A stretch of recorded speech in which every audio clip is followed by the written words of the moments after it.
Oke, bismillahirrahmanirrahim. Assalamualaikum warahmatullahi wabarakatuh. Sekarang kita lanjutkan materinya mengenai kovalen polar dan kovalen nonpolar. Kovalen polar itu ciri-cirinya yaitu memiliki pasangan elektron bebas, ya, memiliki pasangan elektron bebas atau PEB. Kemudian ada perbedaan keelektronegatifan, ya. Ke itu adalah keelektronegatifan. Kemudian yang ketiga, cirinya bentuknya tidak simetris. Suatu senyawa bisa memiliki ketiga ciri ini, bisa juga salah satunya, yaitu dikatakan polar. Kemudian kovalen nonpolar itu kebalikan dari kovalen polar, ya. Kebalikannya artinya dia tidak punya PEB, dia tidak ada perbedaan keelektronegatifan dan bentuknya berarti simetris, yaitu untuk kovalen polar. Contoh kemarin kita sudah buat senyawa bentuk Lewis dari CH4, ya, yang tugas kemarin CH4. Gambarnya seperti ini. Oh ya, PEB-nya di atom pusat, ya. Di atom pusat. Ya, untuk CH4 kan bentuknya seperti ini. Nah, bentuk seperti ini dikatakan sebagai kovalen nonpolar. Ya, karena bentuknya simetris. Ya, bentuknya simetris dan tidak ada PEB. Kemudian contoh yang lain kemarin yaitu NH3.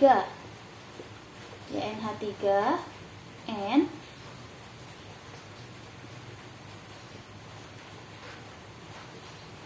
Nah, bentuknya seperti ini. Ini adalah kovalen polar, ya. Ini adalah polar. Mengapa polar? Lihat di sini ada PEB. Ya, PEB itu adalah pasangan elektron yang tidak berikatan atau pasangan elektron bebas, tidak dipakai berikatan. Ini sisanya di atom pusat. Atom pusat itu tengahnya, ya. Kita punya PEB, maka ini kovalen polar. Oke, lanjutkan lagi ke ikatan kovalen koordinasi. Ikatan kovalen koordinasi yaitu ikatan kovalen yang pasangan elektron ikatannya hanya berasal dari salah satu unsurnya saja. Ya, salah satu unsur yang lainnya hanya menerima tapi elektronnya dipakai bersama-sama. Contohnya terjadi pada senyawa SO2. S golongan 6 dan O juga golongan 6, maka titiknya ada 6, ya, dua-duanya. Nah, Ibu bedain di sini S titik, yang ininya bentuknya X gitu, ya. Jumlahnya sama-sama ada 6. Nah, S itu punya 6, maka dia butuh 2 elektron untuk stabil, ya. Nah, dari sini, dari si O yang ini dia ambil untuk berikatan. Ya, O-nya juga ambil dari S untuk berikatan. Nah, tapi karena O-nya di sini ada 2, maka Ibu gambar lagi O-nya 1 lagi. Nah, ketika S-nya menerima 2 lagi dari O, maka S akan berelektron 10, ya, dia kelebihan. Maka 2 elektron ini hanya dipakai oleh O saja. S-nya tidak menerima elektron dari O. Ya, elektron ini berasal dari S, ya, dipakai oleh O. Tapi S tidak menerima elektron dari O. Nah, maka ini disebut dengan kovalen koordinasi. Ya, ikatan kovalen koordinasi. Ya, tugas kalian hanya untuk menentukan di manakah ikatan kovalen koordinasinya. Contoh satu lagi terjadi pada O3, ya. Contoh saja O3 itu ozon, ya, ozon. Di sini O-nya ada 3, O golongan 6, berarti titiknya semuanya ada 6, ya. Nah, ini O yang pertama berikatan sama O yang kedua, ya, sama-sama memberi 2 elektron. Oke. Nah, tapi kalau yang ini, elektron ini punya siapa? Punya O yang kedua, ya kan? O yang ketiga ngasih enggak ada. Berarti ini apa? Koordinasi. Bisa, ya? Oke, lanjut lagi ke materi terakhir dari ikatan kimia, yaitu penyimpangan kaidah oktet dan duplet.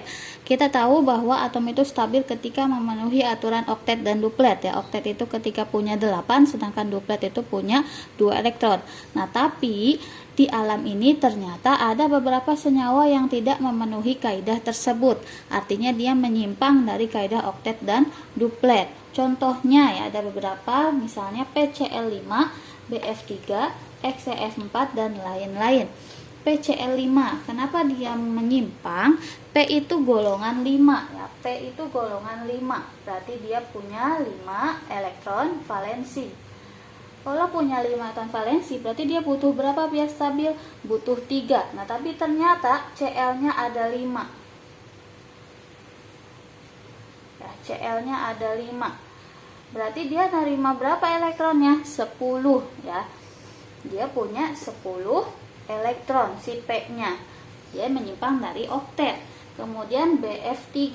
B itu golongan 3 ya, boron. Boron golongan 3. Nah, harusnya dia ikatannya apa? Ion, tapi ternyata dia ikatannya kovalen. Dia menerima 3 elektron dari F. Dia kurang ya, dia punya 6 elektron si B-nya. Ya, punya 6 elektron. Ada yang kurang, ada yang lebih.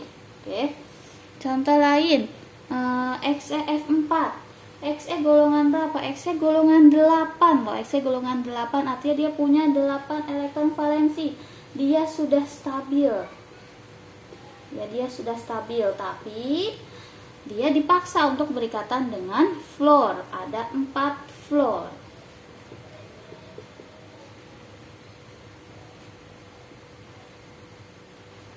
Nah, berarti dia elektronnya berapa? Udah 8, tambah lagi 4.